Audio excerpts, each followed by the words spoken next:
Alright, so today we're going to take a look at how to install on one of my personal favorites, the Magpul PDRC. We got one here. We're going to go ahead and tear this down. But before we do that, let's go over quickly what's going to come with the Gen 2 Hydra Magpul PDRC kit. You will get your custom wire harness for this gun. There's a short wire harness already connected to some micro switches. You will get a 3D printed trigger block, which replaces the existing trigger block and makes it much easier to install. You'll also get this jumper wire, which connects to your solenoid. And then you'll get all your little hardware here for connecting the switches to the 3D printed block. You'll also obviously get your FCU, battery, airline, all the standard stuff. So let's go ahead and tear this down. Alright, now we have arrived at the first sort of tricky part on this gun. You have the push rod system here, and it's very easy to lose parts if you aren't careful. But the nice thing is, this side of the push rod system we're going to completely get rid of. So you can just go ahead and pull it out. There's 3 little screws here, and there's a spring attached. I like to take the 3 screws out, not the one on the spring, so that it retains the spring. Again, getting rid of all that. You can say that, see that way the screw here retained the spring, so if we need that one, we don't lose it. Now we can take that one off. This is your magazine release mechanism, so this we do want to make sure we hold on to all the parts. Let's go ahead and get the wiring here out of the way. And what I'm going to do is I'm just going to loosen these up. I'm not going to take the screws all the way out. Should be able to disengage that push rod mechanism. Hold the push rod down and pop that up. So now the whole gearbox can just pull out of the lower, and we will set the lower aside for the moment, and we'll go to work on the gearbox. There are a few pieces that you are not going to need anymore, so we'll go ahead and take them off. This is again just part of your trigger mechanism. It doesn't hurt to leave it on, but also doesn't help. Now we can just go to town taking the gearbox apart. These should all be Phillips head screws. This does have a quick change spring mechanism, so we'll take advantage of that to decompress the spring before we pop the gearbox in half here. You might want to do that before you take all the screws out. So this will take a 6mm hex key. There we go. And of course we don't need that anymore. So now we can split the gearbox. I think we got all the screws. But it'll let us know pretty quickly if we didn't. So I forgot about this. At this point, we do have to actually take this all the way off. Take it off carefully so you don't send any of these little screws flying. One more screw right there. So now it'll split in half. So pull out all our gears. Alright, so this switch we're not going to use. So you can desolder it if you want. That would be the neat way to do it. For the sake of keeping this on video, I'm just going to trim the wires right at the switch. If I wanted to, I could salvage that. Have enough wire there. So set that aside as well. And the wiring can go too. One more piece of the trigger mechanism here.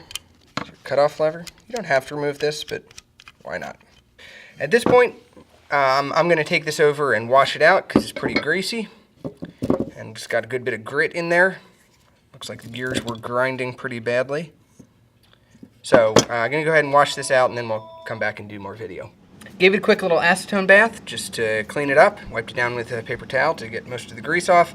And now we're going to go ahead and drill the airline. Let's talk about how we're going to do that. Now in this gun, we want the airline hole in both the gearbox and the body to line up. Here's what we're going to do. You'll notice I've put 4 screws back in. 1, 2, 3, 4. That's just to support the body while we drill. Now I'm going to put the gearbox back in. And I'm going to put back in a couple of our screws that hold the gearbox into the body of the gun. One front, one back should be fine for what we're doing. Just something to hold it in place. Now, the easiest way to make sure that both holes we drill line up in the same place is going to be to drill them sort of at the same time. But here's how we're going to do it. I want the air line to come out right about here in this case. This is my preferred location on this gun. Now, ultimately, we're going to want a 3/8 hole because we're going to do an FGL here. But to get us started, I'm going to start with about an 1/8 inch drill bit. I'm going to find the spot I want. There's a little bit of a seam in the body you can find, just to locate in the center. And then I'm going to drill through the gearbox, through the body of the gun, and just far enough that I feel it hit the gearbox. And then just run a little bit. You're not trying to drill through the gearbox there, you're just trying to mark it. Mark it in line with the hole you just drilled. So let's go ahead and see what we got here. Alright, so looking at the body, we have our hole right here, our pilot hole. And then we have a matching mark on the gearbox where we can go ahead and drill that out. So now I'm going to take this over to the vise. I'm going to go ahead and drill my larger hole. Again, I'm doing an FGL, so we're going to do 3/8. If you're just doing a standard line, you can probably get away with a 5/16 or maybe even a 1/4 inch. For this purpose, we're going to go ahead and do a 3/8 hole right there and right there on the body. Alright, so got our hole drilled, nice and centered. Always a good idea to deburr those edges. Use a file or, if you have one, a deburring tool. So let's go ahead and finish up with the gearbox here real quick, and then we can move on to the rest of the installation. Get these screws back out. Alright, so here's our Gen 2 Hydra. The PDR is actually a below center nozzle, so the Hydra logo is going to go on the back side. This is going to get an FGL, like I said. I'm already upgraded. And the only thing you got to watch for is if we line up the air line where we want it, and then we look, we're running into the C-clip here. So what I'm going to do is I'm just going to rotate this around for a moment. Go ahead and install the air line. Tighten it down with a 1/4 inch wrench. Don't need to over tighten it, just snug. But now when I rotate this back around to where I want it, it'll push the C-clip with it so you can get it lined up where you want. This can just drop right in. Right there, our air line can go out the opening we just drilled there. The only other thing we got to do is take our wiring jumper here, plug it into the back of the solenoid, and then it just comes out at the back of the gearbox where the quick change spring guide would go. So, you can go ahead and put the gearbox back together. Remember to check that your 2 little screw plates are in there. And also just remember that you're going to have to pop the mag catch forward in order for it to move. Go ahead and put the gearbox screws back in. As is often the case with these builds, we're not going to put all the gearbox screws back in just because there's really no need for all of them once you don't have the load of the gears and spring and all that. So we're just going to put in enough to hold it securely. We'll do 4 here at the different corners. Notice I left this one out because that one's annoying disassembling it in the future. Got all of the gearbox done. The only final thing we have to do is go ahead and reattach the plate here for the mag release lever. So you got to hook the spring on the part. It's best if you just don't unhook it, but in washing it came unhooked. So we're going to go ahead and put one of our little retention screws back in.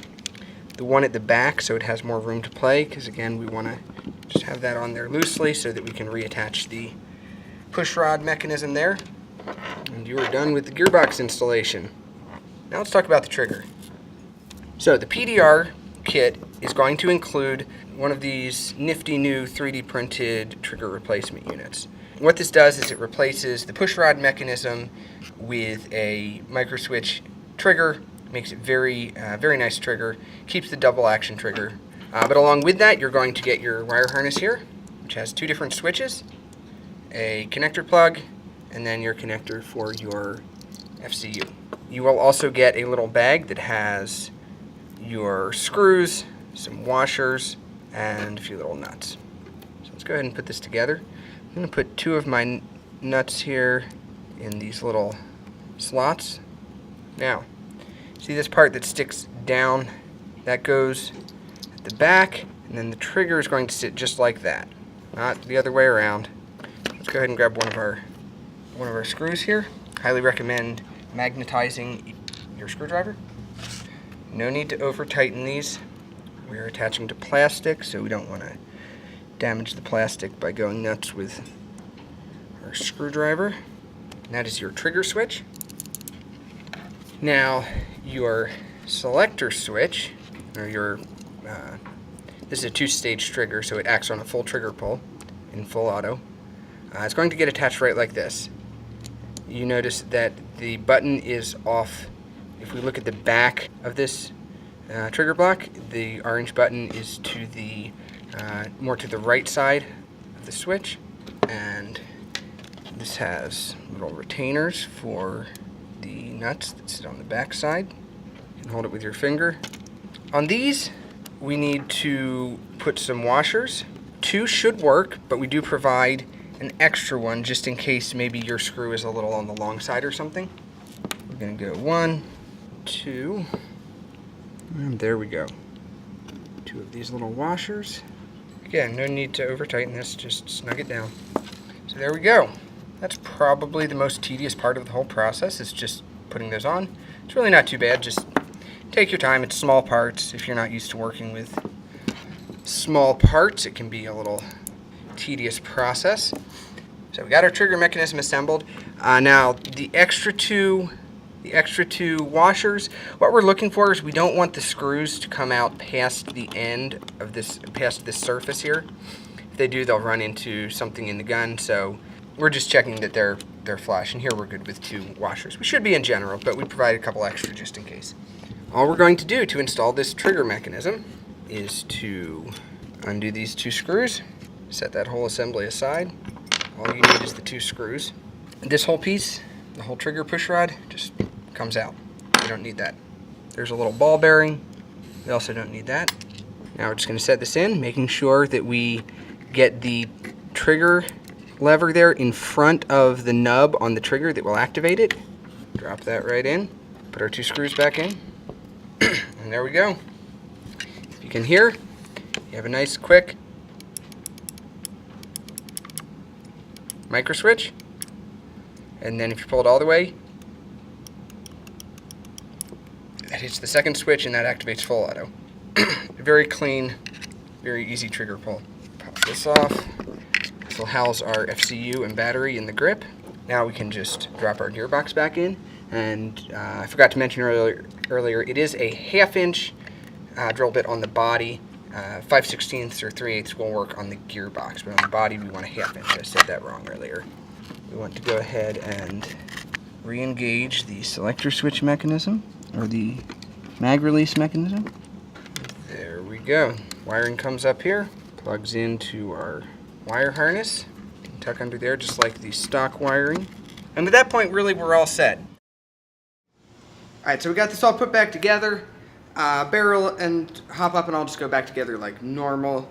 So let's give it a shot, see how it does. Got semi. And then full trigger pull, do full auto.